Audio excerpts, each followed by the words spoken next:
Yan, yan yung driver ng motor. O malalim yung puntahan niya. Kaya yun. So, sana huwag mamatay. Mahirap dito. Tapos ngayon, malalim siya. Malalim siya ngayon. Dahil umulan kahapon. Yan, umulan kahapon guys. Tapos 'di ba, may paparating na bagyo. So ilang ano na lang uli at ito ay magiging parang dagat na naman.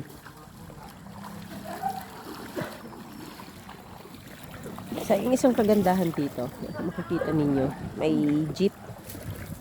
Yan, ito yung mga pambiyaheng jeep. Dito nila nililinisan sa ilog. Tapos libre na. May mga kargahan ng saging pa eh. Ito niyo. Banana and coconut gulay. Ayan.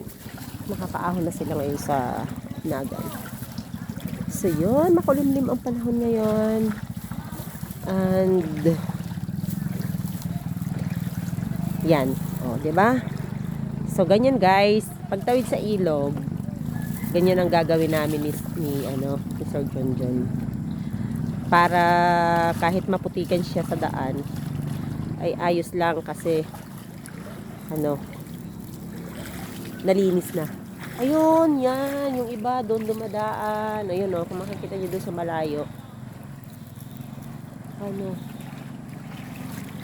Naglilinis sila. Ayun, yan, yung ibang tumatawid ng motor. Inaakay siya pero nakaandar. Nakaandar. So, 'di ba? Oh. Tingnan niyo yung namin, tinatawid namin. Sana lang huwag siya ganun kalalalim sa mga susunod na araw. Yun guys, yun yung banda. Let's go. Ayun daw, let's go na daw kami.